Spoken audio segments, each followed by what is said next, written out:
Hello ladies and gentlemen, and welcome to another iteration of All Things Agroecology. As we always say, that this is the place where you are going to receive information relating to agroecology, affecting agroecology, promoting agroecology, and all that jazz about agroecology. And today in this video we are going to focus on a single piece of news that has come out of here in Kenya, and particularly in Nyandarua area.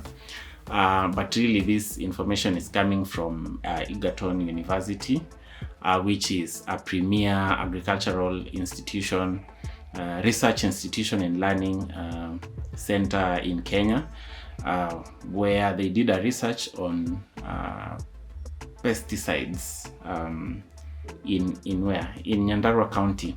Nyandarua is one of the 47 counties of Kenya, and particularly this research focused on pesticides in potatoes. And they realized that 2 pesticides were found in the potatoes that are coming from Nyandarua County. And these pesticides, 2 of them are banned in Kenya, and this is really important for us to note because, of course, if you're living in Kenya, you do realize that Nyandarua brings out huge chunks of potatoes. And actually there's a song, anaitwa aje, kazoze that cash crop ya Nyandarua ni waru. That means Magarbase wangu ni ma.com, cash crop za Nyandarua ni mawaru. The cash crop of Nyandarua is potatoes, Irish potatoes for that matter. Solanum tuberosum, as is popularly known or scientifically known as well. So watch this piece of news and then we have a discussion. Meanwhile, the Pest Control Products Board (PCB) has disowned chlorpyrifos and phenitrophion, the 2 pesticides found at high residue levels in potatoes from Nyandarua County, stating they are not approved for use on potatoes. The board CEO, Frederick Mushiri, says chlorpyrifos is only registered for non-agricultural use. PCB warned farmers that using unapproved pesticides is illegal and endangers consumer safety. The statement follows a Journal of Food Protection study that raised concerns over high pesticide residues found in potatoes from Nyandarua County. So even as you can see in that piece of news, that yes, indeed, it has been found that some 2 pesticides have been banned, and they have been detected in potatoes that are coming from outer Nyandarua County.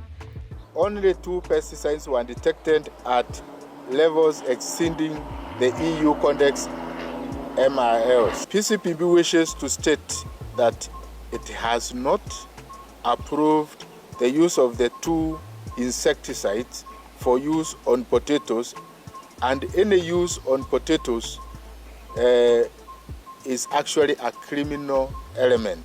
This, of course, has created or brought an uproar from farmers around the area, and it has also elicited reactions from the governor of Nyandarua County, also the one from Nyeri, and also Laikipia County, slamming the research that has been done by Egerton University. And for me, usually I always concur with people who say that data does not lie. So if research has been done and actually banned, not banned substances, it feels like drugs, but banned pesticides or chemical residues have been found in the food that we are eating, it's important for it to be mentioned so that we know that we are safe wherever we are. But again, I would understand why farmers and especially even leaders from that area would be crying foul. It's because it's a major income earner for people that are coming from that place. And of course, even with the common practice, there's usually the minimum residue levels that are allowable for crops whenever you're using any chemicals within the farm, be it herbicides or pesticides. So all of this goes to show that we need to be very careful even about the food that we are consuming, and even for us farmers who are growing crops. It's important for people to read the labels and get to understand that this is actually not required. If you listen to the news, they say that this pesticide as it is not supposed to be sprayed on edible foods. So it's supposed to be sprayed on crops that are not supposed to be eaten. But then they found themselves, the residues found themselves in potatoes that are coming from the area. And of course, it's reactionary, and of course you'd expect, especially politicians who are not experts, to be slamming this report, saying that, oh, they are targeted. And some of the farmers come out saying that none of their farms were sampled to find out that this is actually what was seen. Away from road safety, potato farmers in South Kinangop, Nyandarua County have vehemently protested a recent report by Egerton University citing the use of harmful pesticides in potato farming in the area. The farmers accuse the researchers of excluding them from the study and publishing misleading conclusions. Take a look. Nyakio Ward, South Kinangop, Nyandarua County. These angry potato farmers are raising concerns about the credibility of the findings by Egerton University, which they say could harm their potato businesses. According to the farmers, they've been farming potatoes for decades, questioning where the data was gathered. Tumepigwa vita moja mbaya sana ati Nyandarua tunapanda viazi na tunapiga dawa isiyo halali. Nimelima miaka 30 na sijasikia sauti ya viazi ati ilikuwa mbaya. Daktari mwenye kupima alipima shamba kwa nani? Na huyo mwenye kupima shamba yake alikuwa anaitwa nani? Tunapea watoto wadogo wetu na hawajawahi kuwa na ubaya wa mwili, wanakuwa na uzima mzuri wa mwili. Anatuharibia makasi yetu ya mikono yetu. The farmers are pointing an accusing finger at the government, who they say advised them on farm inputs. Na kama tumekosea, serikali kuja saidia sisi tusikakuja kuua watoto wetu na viazi. In terms of collecting data, there is usually just a sample size that is taken. You can imagine Nyandarua County is very huge, and of course when you're conducting research, you will not interview every single farmer, so you wouldn't say that all of them can be sampled and some of the information taken from them, and which also goes to maybe brings into question if you were sampled and it was found that yours indeed had these residues, what would your reaction be? The prudent thing, first of all, is to realize that these potatoes that have been found to have these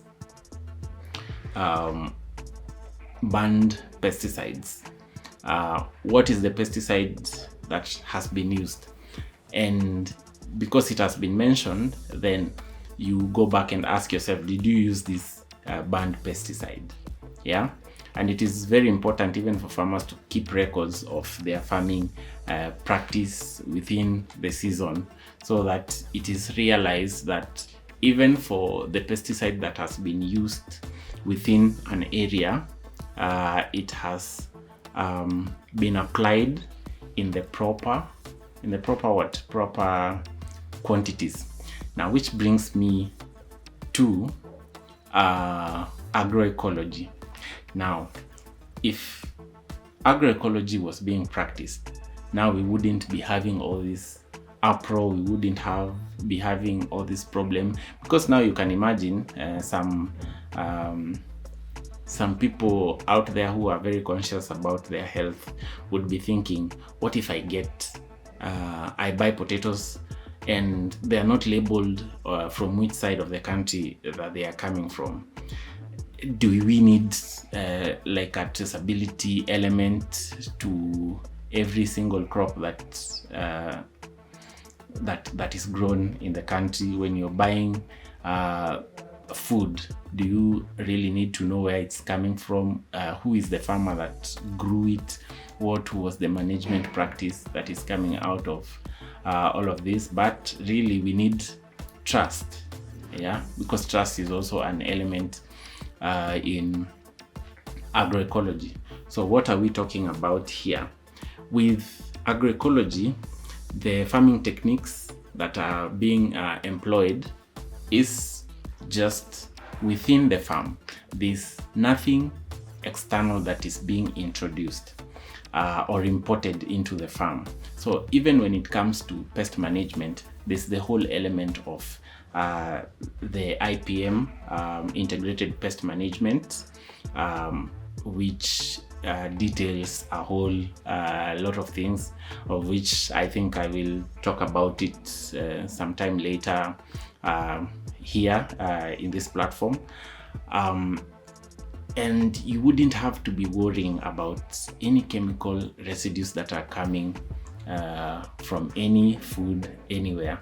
Now, how do we get to achieve this? We have been talking about transitioning to agroecology, and of course you may not necessarily expect everyone at the same time to switch instantly to agroecology, but we also do encourage that the transition becomes a bit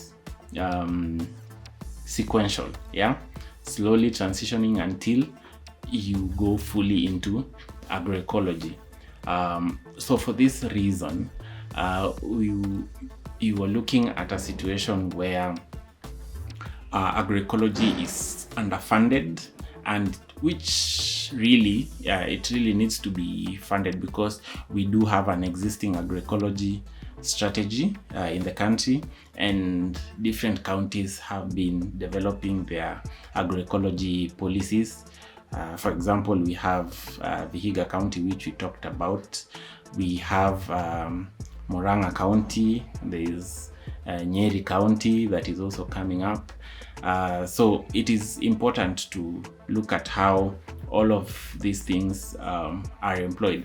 Now, I was doing something, a program that entails also bringing in a human element into the things that we are doing. So it's not just about you focusing on the production side, that you need to chunk out tons and tons of agricultural produce. At the end of the day, look at the human element to it. Is it ethical that you bringing out huge chunks of produce that is unsafe for consumption? I know there is the need for people to eat, which is also a basic need for human beings. But are you looking at the human element? Is the food safe? Is it healthy? With all of this, is it possible that the government can also prioritize the element of agroecology? So when we are transitioning, it doesn't just have to be farmers who are practicing all these things to be able to transition, and then now the government to follow. But the government also ought to be transitioning even through the policies that do exist, and even through the things that they are promoting, because it's one thing talking about agroecology, and the next thing you're hearing about government promoting synthetic materials that are supposed to be taken to the farm. Yes, so with all of this, you're looking at a situation where farmers in Nyandarua County especially, because for them potatoes is a huge deal, feeling disgruntled they're disgruntled at the research. You could pretty much say that they don't like those guys from Egerton. Someone would be saying, I don't know what those guys are smoking over there. But really, if research has been done and data really does exist, I don't know what more evidence you would be looking for, because you can't see the chemical residues by just observing them, but through even testing. Yeah. And it is really sad when you hear, especially people in positions of leadership, saying that these things are baseless, the research is baseless and lacks merit, yet it is one of the biggest institutions that you would find authority in the reports that they give out, and especially in the area of agriculture. So some of the things, I'd want to read something here. Nyandarua governor. So this is a big voice in that county that we need to know what was mentioned. Nyandarua Governor Moses Kiarie, this I am reading from the Star. Nyandarua Governor Moses Kiarie Badilisha has dismissed a report by Egerton University of the county's potatoes, terming it as vague, lacking any scientific anchor, and completely misleading. So you really want to know what is the scientific anchor that he requires for it to be like a proper credible report. In his remarks, Governor Badilisha faulted the methodology and findings of the disputed report. The county chief stated that it is unfortunate that such a sensitive matter was handled without engaging the relevant state and non-state stakeholders and authorities, noting the omission raises serious credibility, including validation. So now, one of the things we need to ask ourselves, even when it comes to the whole issue of research, do you need to involve especially political leaders, non-state stakeholders, authorities? Because for me, research really has to come from a place. Yeah, someone could be investigating something to get to know the general perspective of anything. It could be even a research project by a student. It could be a PhD student. It could be a master's student or an undergraduate student. Yeah. So with all of this, the institution also is mandated to do research, actually. So all the powers that be have been vested upon the said institution to do research. So because it has not involved some non-state stakeholders and authorities, and somehow now the omission of all this makes the report not credible. So for me, it would be, if chemical residues were found in these potatoes, then they were found. Authorities or lack thereof not being there. Yeah, I don't know if I butchered that English. Yeah, so if residues were found, even if it was someone doing an independent research and residues were found, then they were found. Yeah, and then now you start to look at now what really can we go ahead and say that yes, indeed, for these ones we will use this report. So for example, when you come to something like soil testing, for example, and you wanted to do a test on an area, to get to understand even the mineral composition in soils within specific regions, and even narrowing down to specific farms, do you need such approvals? Yet you would be doing it for your own farm. Yeah. So if things have been found to be lacking or in plenty, and you report that the soils in this place are largely acidic, so you would need to find a way in which you will be able to lower the soil pH in that place. Would they still come out and say that that report lacks merit because some non-state actors were not involved? Yeah. So I think from me, that is my own personal opinion, that if the bottom line, that if chemical residues were found in the food that we are supposed to consume, then we need to take this serious and not just go to the media and say that, oh, it is baseless.